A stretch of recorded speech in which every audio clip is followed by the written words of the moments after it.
Welcome to JAT Chat, presented by the Journal of Athletic Training, the official journal of the National Athletic Trainers Association. I'm Dr. Shelby Baez, an assistant professor in the Department of Exercise and Sports Science at UNC Chapel Hill, and the co-host of JAT Chat with Kara Radzak. Today, I have the pleasure of being joined by Ms. Kelsey Roberts and Dr. Melissa Christino. Ms. Roberts is a mental skills specialist in the Micheli Center for Sports Injury Prevention in the Division of Sports Medicine at Boston Children's Hospital. And Dr. Christino is a board-certified orthopedic surgeon at Boston Children's Hospital and an assistant professor at Harvard Medical School. They are authors of the article, The Efficacy of Mental Skills Training Course for Collegiate Athletes, published in the Journal of Athletic Training. Kelsey and Melissa, thank you so much for joining me today. Thank you for having us. We're psyched to join. So starting off with a very broad question for our listeners. We often hear terms like resilience and grit and mental toughness discussed and often used interchangeably when thinking about sports psychology. Can you provide us some operational definitions to help our listeners understand maybe some of the similarities and differences between these constructs and how they're related to sport performance? For sure. I think this is an awesome place to start. You're certainly correct in that these words do get used interchangeably and can kind of cross over quite a bit. So mental toughness, kind of at its root, is a natural or developed psychological edge that those who have that sort of quality are able to effectively cope with and persist against challenge in sport, right? Which is naturally an important piece to the process. They're better able to control the situation. They oftentimes see challenge as opportunity versus challenge as threat. They're fully committed to what they're doing, and they really, at their kind of core, believe in their capability to achieve the desired goal. When we look at resilience, the analogy I often give to my clients is it's a rubber band, right? The ability to bounce back, to experience and successfully navigate the hard stuff. And then grit kind of looks at the passion and perseverance for long-term goals, which again, in sport, especially for those pursuing elite level performance, becomes especially important because it helps to kind of drive and direct behavior in terms of how we actually go after those long-term goals, how we reach that destination. So kind of collectively, these qualities encourage athletes to keep going, right? To say, this is what I want, this is how I'm going to go after it. And when, again, we think of elite level performance and the fact that many of us exist in a world where success and winning really is a big part of what we do. Humans have an innate desire to reach that success. Resilience, grit, mental toughness are all going to be incredibly pertinent qualities for these athletes to possess and to be able to recognize that they can actually develop these things, right? I think a lot of times we hear, be confident, be resilient, have grittiness, and athletes kind of stare at coaches and they're like, yeah, that would be awesome. Like, what do I do to get there? And so that's where the how-to comes in and becomes really, really important from a mental skills perspective. I think the other thing to add to that is, as you pointed out, a good concept, Shelby, and that all three of those concepts are very different. They're related, but they're different and they're measured different ways. So I think when we read sports medicine literature as physicians or whatever our discipline is, understanding that there's different psychological constructs is really important. Yeah, I think often we want to lump all of the psychological constructs into one, but understanding the differences, I think it's going to be important for us to improve performance, which I think you all allude to in your article here in JAT. Along the lines, Kelsey, you mentioned that resilience and grit and mental toughness, these are all things that we can build and get better at. And we can do this through mental skills training. Can you give us some insight into specifically what this term means, mental skills training? What is this and how can they be used to help to improve some of these psychological factors? So as I alluded to previously, when I often give my little spiel to clients and new families coming in, I speak to the how-to, right? So again, you want to be gritty, you want to be mentally tough. How do we actually do that? So concepts you might explore are things like relaxation, managing performance pressures, expectations, being able to more productively assess the situation at hand, right? And so educating athletes on concrete tools and strategies to actually develop that skill set oftentimes is the piece that's missing, right? They want these things. They know they're exceptionally important, and they know that kind of often is the difference between like being really, really good and being great, but they don't know what that means. and they want to know what that means. And so when I work with clients, I'm incredibly fortunate at the Micheli Center. I've been here about 10 years now. I do a lot of one-on-one work, but also, as we alluded to in the article for JAT, the workshop stuff can be really cool because you reach so many more individuals in like one hit hour session, whether it's in person or virtual. But again, just like really emphasizing, like just in the same way you train your physical game, your mental game can be trained too. And it takes dedication, it takes persistence, helping these athletes to realize if I breathe once, it's probably not going to effectively lower my arousal level prior to a high stakes competition. But if I start to integrate breathing to better navigate kind of that amygdala fight or flight response, outside of those stressful moments, then when I'm in it, I can harness it, I can use it and feel confident in my ability that thing will then help me step out there, be more clear-headed, be able to better navigate the challenge in front of me. So in hearing some of your response, my brain just went to coping and how can we help our athletes learn how to cope with stress? Yeah. But I think just like with all of these different types of psychological constructs, there's also different types of coping. Can you discuss a bit about some of those different types of coping strategies that we see potentially in our athletes and how they may be impacting sport performance? For sure. And I like, Shelby, that you speak to like coping with stress. I am very candid with my athletes. Like, we are not looking to eliminate stress, right? Because stress is incredibly productive. We just have to have our stress exist within a world that is functional. And so when we look at coping, it's helping athletes to better manage the challenge in front of them. And from an emotion-focused coping lens, what that does is it helps athletes to address the challenge by better managing how they feel about the situation, whereas problem-focused coping is going to help them kind of address or solve the problem at hand. And I often think when I work with athletes on coping and kind of help to clarify these various methods of coping, I like to give them an example. If an athlete's nervous to try out for a new soccer club, a lot of unfamiliarity, they haven't stepped into that arena maybe in years because they've been playing for the same club. Emotion-focused coping, they might choose to engage in relaxation strategies. They might work on some cognitive restructuring to reinterpret how they assess the challenge, or they might journal before they step onto the field.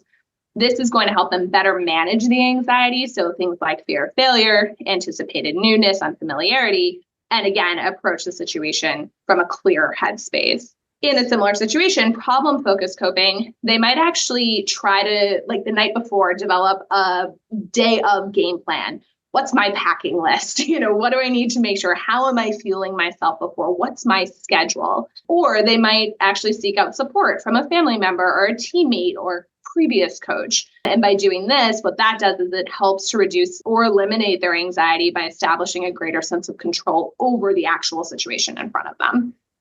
So what I hear is that having an arsenal of different types of coping techniques is going to probably optimize our way to handle stress.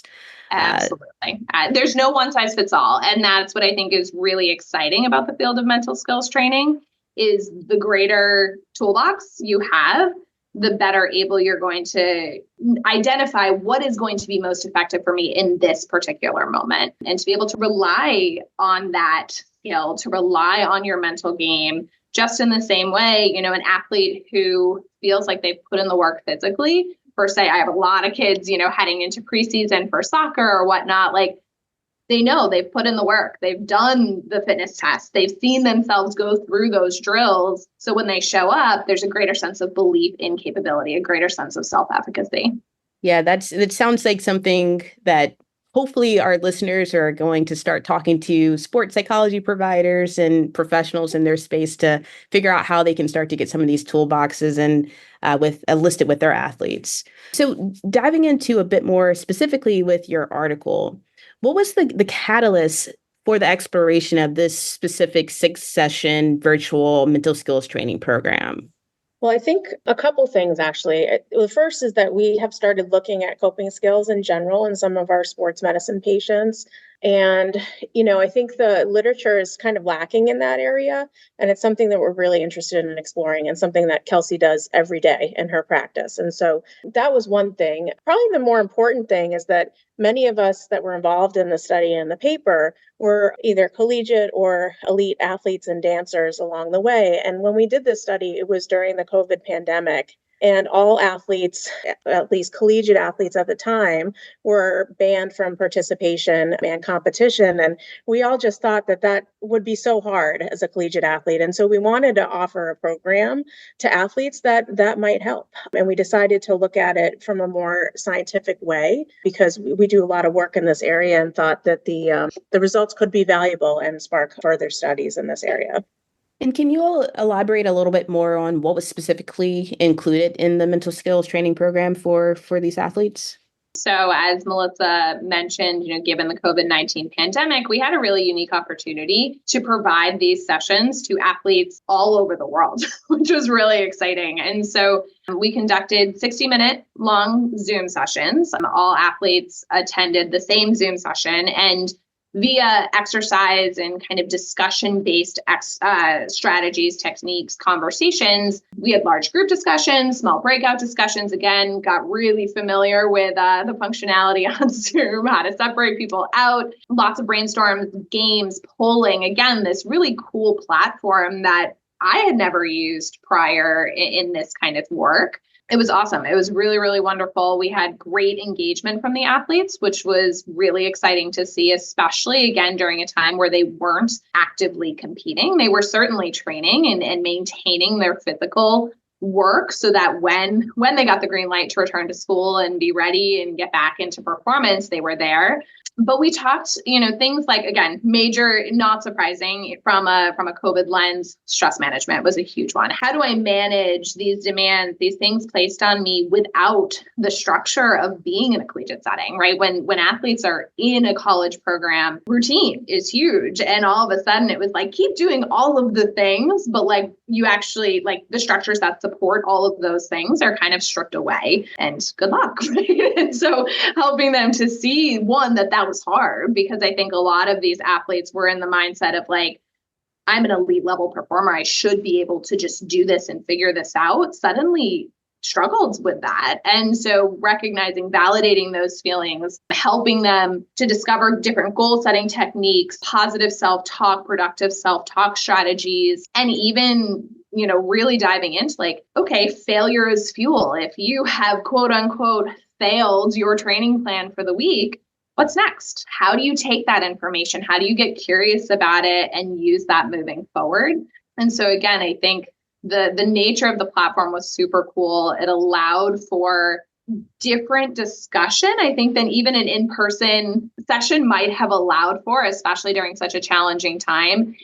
Athletes could actually like privately chat me. Do you know what I mean? So it just like sparked, I think, different conversation than I might have seen if I were in person in those moments. And I really love the multimodal approach here. I think a lot of times with sports psych research, especially I'll say in my world with psych of injury, we focus on one specific intervention at a time, but in real clinical practice, multimodal approaches are always going to be way more effective. So it's really exciting to see that. So along these lines, what did you all see? What were the results of the study? I think the results were what we were hoping to see. So basically, we assessed mental toughness using the mental toughness inventory, and then also coping skills using the athletic coping skills inventory. And we assessed those before the sessions, and then immediately after the sessions concluded, so like within a two-week time frame there. And then we wanted to see if if people latched onto these concepts and incorporated them over time. So then we did a follow-up survey 4 months later. And what we found was that our mental toughness scores and our coping skills scores went up from pre-course to post-course. And then at the 4-month time point, the coping skills ended up staying at that elevated level. Mental toughness was no different than post-course, but athletic coping skills inventory did show a significant difference from pre-course even 4 months later. So that was significant to us that, from you might consider a pretty small intervention, right? Like an hour a week for 6 weeks, not a sustained time frame. Like we were able to see pretty significant differences in a small sample. And so what if we did more frequent sessions, or what if we did them more prolonged throughout the year? Would that add even more coping strategies and mental toughness over time? And I think there's more work to be done there. And we, Melissa and I were chatting ahead of today. And one of the things that I think was also surprising in those results, even though athletes weren't competing, and I think generally when you think about these concepts, mental toughness, resilience, grit, you kind of like competition's the high stakes, right? That's when it quote unquote matters. And so I think oftentimes we expect that those qualities become especially impactful during a competition season, right? When athletes are actively engaged, multiple times a week against opponents, battling it out, trying to get to whatever sort of title or result they're hoping for. We didn't have that. And so it was really cool still to see the impact of the mental skills training in a time where the kind of generally expected importance of mental toughness wasn't a part of the game, which then I think really speaks to the transferability of this sort of work, right? Performance exists in so many different arenas, right? Sport, athletics, the ways we interact with people, right? And so to see the value of helping these athletes understand the ways in which stress management, cognitive restructuring, and all of the things we've spoken to already can affect their day-to-day was really cool. And we also got a ton of positive comments from half of the participants, how they incorporated it, very high satisfaction rates with the course. And so the athletes seemed to really value it and thought it was helpful for them. Well, I also want to applaud you all for taking the time to be able to do this during the pandemic and figuring out ways to continue to help your clients and athletes in such a challenging time in the world, and that it seemed to be very beneficial based off of what you all are saying from the results. What would you all consider to be next steps? Where should we go from a clinical standpoint based off of these results, or next steps when we're thinking about research? Are there other areas that we should continue to explore, or things that we can do to enhance the mental skills training program? I can start with that one, and Kelsey, maybe you can jump in after. But clinically, I think it's a mission of all of us that work together at Boston Children's. We think mental skills training is really important. And we think treating the psychological side of injury, of performance, of recovery is something that sort of is undervalued in society as a whole. And so getting the word out, I think, is super important. And so that's one of our missions. I think research related, there's just so much opportunity to do more with this. So again, looking at whether we do it more frequently, is that going to help a team? Doing it with more teams, more people, different levels, collegiate, high school, middle schoolers. I think all of that could be really interesting. And the other thing from a clinical standpoint is, are we asking the right questions, right? So we did get some favorable results with coping skills and mental toughness, but, is it more grit than mental toughness? What is the right thing that we're seeking to help our athletes succeed in what they want to do? And that might be very individual to teams, to individuals themselves. So it's a little bit hard to tease out, but I think there's a lot of opportunities to explore how much we can manipulate these things and help athletes achieve their goals. No, and Melissa, you make a great point. I think expanding the reach to younger populations, one of my biggest goals in this work is helping to make mental skills proactive rather than reactive. So often, both from a performance lens and an injury lens, I get clients in my room who are already kind of in the quote unquote hole. They're coming to me because there's this problem. They're freezing in performance, or they're so far along in their ACL rehab and they're just done. They're not doing their exercises. They're totally disheartened with the process. And my goal and our goal here at Boston Children's, as we continue to explore how we can integrate mental skills with sports medicine, is to say, let's get ahead of it. Just in the same way, an injured athlete knows they're going to physical therapy, most often pre-ACL surgery, for instance. Why are we not doing the same thing for mental skills? And how do we start to create a larger conversation? And then that too speaks, I think, to the age piece, because these resources in general are more accessible to higher level performers, right? So our professional teams, especially D1 collegiate teams, if we can start to plant seeds for a 12-year-old to say, failure is a part of what you do. As you get better, you're actually going to fail more, and get them excited about that. And I really, again, big Ted Lasso fan over here, but like really get them curious about what failure is and how to use it effectively. Like those seeds, even if I'm not seeing a 10 or 12-year-old every week for 7 years, right? Like it gets in there and they're kind of like, oh, yeah, like, yeah, failing doesn't feel good, but if I use it effectively, it becomes really, really helpful. So I think, again, doing this research, expanding its reach, integrating the services. I feel incredibly fortunate at Boston Children's. We now have an integrated behavioral health team. I work incredibly closely with our surgeons and primary care physicians. Let's use what we have and just keep that reach growing. I really appreciate the commentary about proactive versus reactive. Just like we have these injury reduction programs that incorporate a ton of physical skills, we can start to integrate mental skills into those injury reduction and performance and enhancing programs too. Last question, can you all provide a take-home point about your paper for our listeners? Absolutely. So we were excited that in only 6 sessions, so 6 hours of mental skills training, we saw an increase in mental toughness and coping. And our hope is that these results will help to encourage further accessibility of mental skills training to, student athletes of all ages, integration of these programs within existing sport training programs, because the better able athletes are to navigate challenge, which they're going to run into, ideally, the more likely they are able to experience the success that they're so seeking. Awesome. Thank you both so much for joining me today. And this article is available free of charge by the Journal of Athletic Training, and I highly recommend everyone go and download this manuscript now. Again, thank you all so much, and we will see you next time. Thank you. Thanks for having us.